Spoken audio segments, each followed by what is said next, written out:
Dahil nga sa lakas ng hangin sa labas, gusto ko kayong i-update dito sa Cycle Tropical Nando. Sa labas po, napakalakas ng hangin. Ang oras pong ito ay 2:21 ng madaling araw. Kaya po gusto ko kayong i-update kung ano po ang kalagayan ng cyclone tropical na ito. Sa oras pong ito, dito po sa kalagayan ko o sa kinalalagyan ko, wala pong ulan, bagaman po sa labas ay malakas ang hangin. Magandang gabi mula sa Pag-asa Weather Forecasting Center.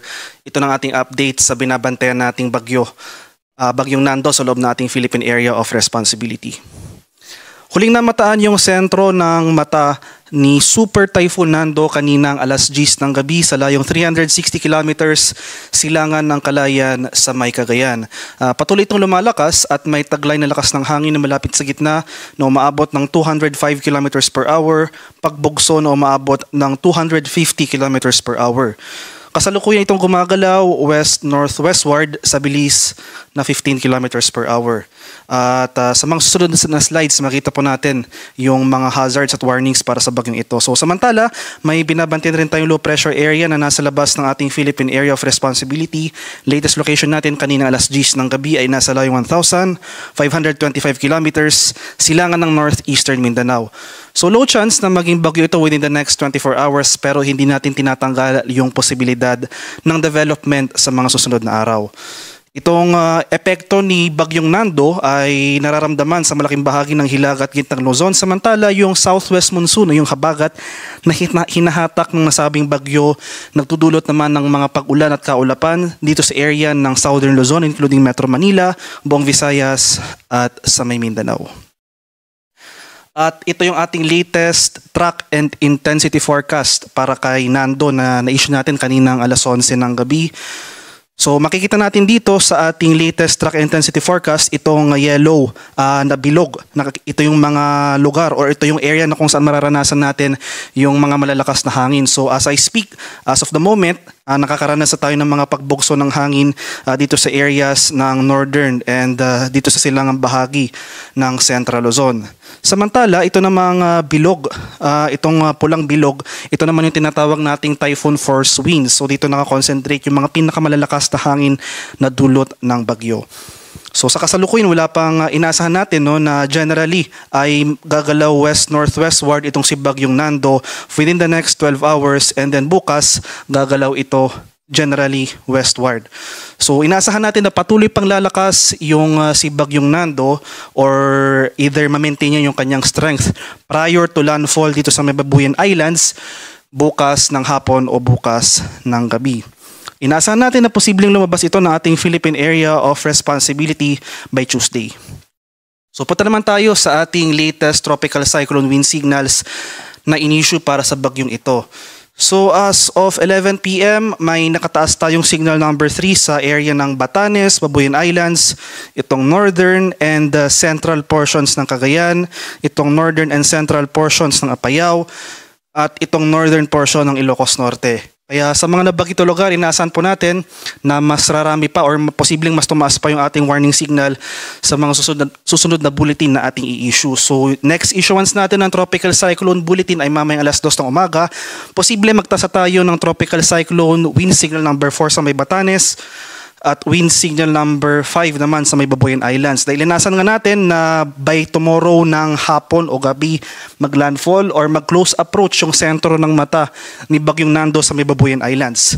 So ano nga ba yung ating inaasahan sa mga areas under wind signal number 3 or number 4 at number 5? So signals number 3 pataas ay inaasahan natin maghanda po tayo sa ating mga kababayan sa mga areas na ito sa possible damages sa ating mga bahay o sa mga gusali or buildings. Posibleng magkaroon ng damages sa ating mga bubong, posibleng lumipad rin yung ating mga bubong, posibleng magkaroon ng damages sa ating mga pader, especially yung mga pader na gawa sa light materials, posibleng mabasag yung mga salamin ng ating mga bintana dahil sobrang lakas ng hangin yung ating inaasahan throughout the passage ni Bagyong Nando. Asahan na rin natin na yung mga items na nasa labas na hindi na secure, posible itong ilipad ng malalakas na hangin, na posibleng maging projectiles or air debris na posibleng makamatay or maki-injure severely. At yung mga lugar naman, areas under wind signal number 3, yung mga malalaking puno or poste ng kuryente, posible pong matumba. Kaya asahan natin throughout the passage na Nando, magkaroon tayo ng disruption sa ating public infrastructure. Posibleng madisrupt rin yung ating public transportation. Asahan na rin natin magkakaroon ng, in general, yung mga power supply natin or supply or water supply, potable water supply maapektuhan dahil sa bagyong ito. Kaya areas under wind signal number 3, asahan natin mag-elevate po tayo dito sa area ng Batanes at Babuyan Islands sa 2 AM Tropical Cyclone Bulletin Issuance. So, manatili po tayo updated sa mga succeeding issuances natin. At wind signal number 2 naman or gale force winds ang posibleng maranasan dito sa mga areas na ito within the next 24 hours. So sa nalalabing bahagi ng Cagayan may signal number 2, northern and central portions ng Isabela, dito sa nalalabing bahagi ng Apayao, sa may Abra at Kalinga. May signal number 2 rin sa eastern and central portions ng Mountain Province, sa may eastern portion ng Ifugao, dito sa northern portion ng Ilocos Sur at sa nalalabing bahagi ng Ilocos Norte. Signal number 1 naman, so posible pa rin tayong makaranas sa mga pagbugso ng hangin within the next 36 hours ito sa nalalabing bahagi ng Isabela, sa may Quirino, dito sa area ng Nueva Vizcaya, sa nalalabing bahagi ng Mountain Province, dito sa nalalabing bahagi ng Ifugao, dito sa may Benguet, rest of Ilocos Sur, La Union, Pangasinan, sa bahagi ng Aurora, sa may Nueva Ecija, Bulacan, Tarlac, Pampanga, Zambales, dito sa may northern portion ng Quezon including Polillo Islands. So in terms naman sa heavy rainfall, yung mga malalakas sa pag-ulan na dulot ng bagyo, asahan natin na dahil dadaan nga itong si Nando sa may extreme northern Luzon, asahan natin itong torrential rains or greater than 200 millimeters ng pag-ulan dito sa may area ng Batanes, Cagayan, Ilocos Norte at sa Apayao. Inasahan natin magsisimula yung mga pag-ulan na ito ngayong gabi hanggang bukas ng gabi. Samantala, 100 to 200 millimeters naman ang pag-ulan na ating mararanasan dito sa may Ilocos Sur, sa may Abra at sa Isabela. Dulot yan ng epekto ni Bagyong Nando. Samantala, 50 to 100 millimeters ng pag-ulan ang posibleng maranasan sa may Kalinga, Mountain Province, La Union, Benguet, Pangasinan at Zambales.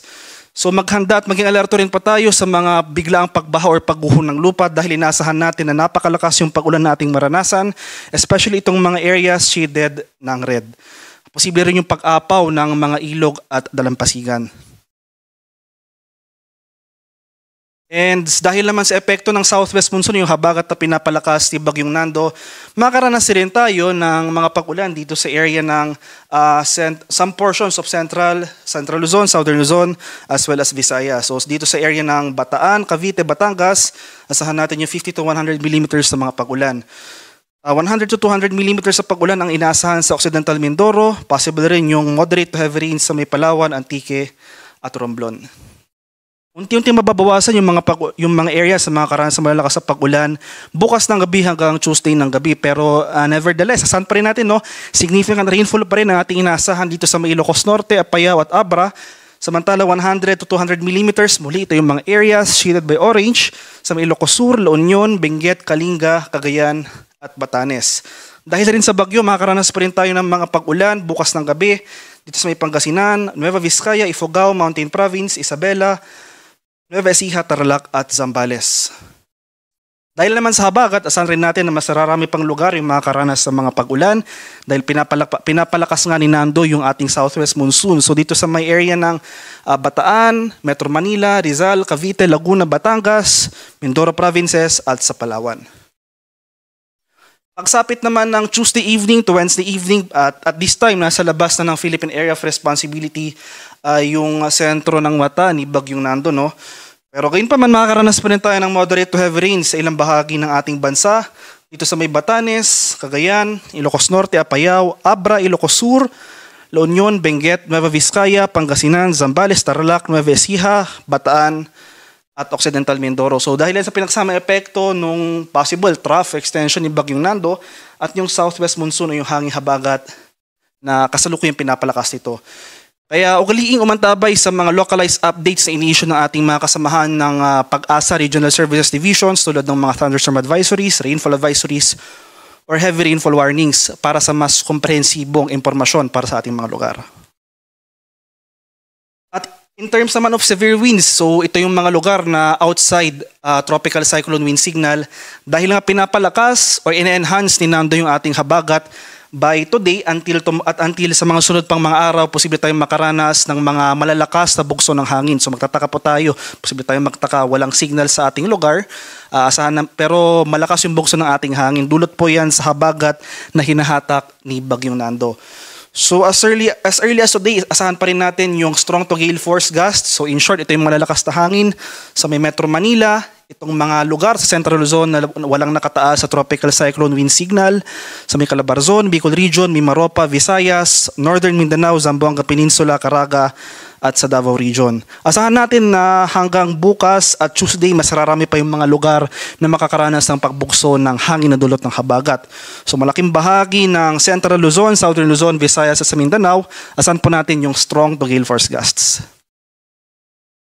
At ito naman yung ating latest storm surge warning na in-issue kanina ang alas 8 ng gabi.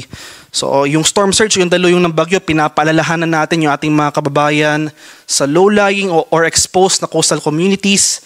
Dito sa may area ng Batanes, Babuyan Islands, itong area ng mainland Cagayan, sa may Ilocos Norte, at itong northern portion ng Ilocos Sur, especially itong area ng extreme northern Luzon. Asahan natin yung storm surge na posibleng umabot ng 3 meters ng taas. So yung mga kababayan natin sa exposed low-lying coastal communities, lumikas po tayo sa mas mataas na lugar dahil yung storm surge or daluyong ng bagyo ay yung paghampas o yung pagpasok ng tubig dagat dito nga sa area ng coastal communities. At sa kalagayan nating karagatan, may gale warning pa rin tayo na in-issue kanina alas 5 ng hapon. So may gale warning pa rin tayo currently in effect dito sa seaboards ng Batanes, Babuyan Islands, Cagayan, dito sa area ng Ilocos Norte, dito sa ilang portions ng Ilocos Sur, Isabela at itong northern portion ng Aurora. Kaya sa mga kababayang mangingisda at may mga maliliit na sasakyang pandagat sa lugar na ito, huwag po muna tayong pamalaot dahil makakaranas tayo ng maalong karagatan na dulot ng papalapit na Bagyong Nando. So posible umabot yung wave height natin sa open seas ng 14 meters. At ito yung ating paano ba tayo maghahanda para kay Bagyong Nando. So hopefully, i-take advantage natin yung opportunity natin for today until tomorrow. Dahil inasahan natin na as early as today, nakakaranas tayo ng masungkit na panahon over portions of Northern Luzon. Asahan natin na mas lalala pa yung ating kondisyon o yung kondisyon ng panahon bukas, mas magiging masungkit pa yung panahon dahil bukas ay posible nga maglandfall yung sentro ng mata ni Bagyong Nando sa may Babuyan Islands bukas ng hapon or bukas ng gabi. So ugaliing makinig ng balita at mag-monitor ng updates ng Pag-asa. So sa ngayon, 3 hourly or every 3 hours na yung issuance natin ng tropical cyclone bulletins.